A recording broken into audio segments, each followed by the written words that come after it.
Faith leaders demanding Minnesota lawmakers pass a ban on assault weapons and high-capacity magazines.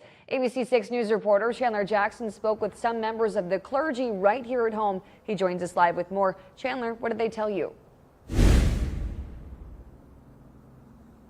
Amazing, at least for those faith leaders I spoke with here in Rochester, the decision to join on with this endeavor was simple. They want change, and they hope that our legislators have the courage to make it happen. At the Minnesota Capitol, a delegation of dozens of faith leaders have been holding public prayers every day this week at noon.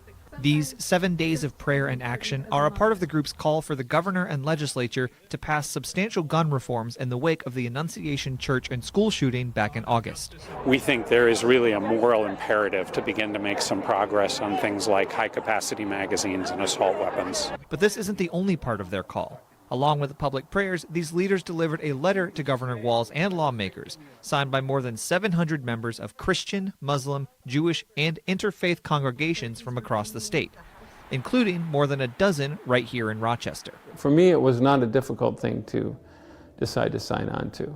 The Reverend Dr. Glenn Munson of Mount Olive Lutheran Church was one of them. He says this type of reform has been long overdue. We go back to Columbine, we go back to Sandy Hook, we go back to Parkland, you name it. There was a ban on automatic weapons for 20 years, and then it expired. It's like way overdue. His colleague, Reverend Lisa Jenke, agrees. She is particularly critical of the reliance on the Second Amendment to fight this type of legislation. And I think that is a misuse of that amendment. I think an 18th century amendment needs to be held alongside a 21st century truth. That the violence we're seeing and experiencing is not normal and not acceptable.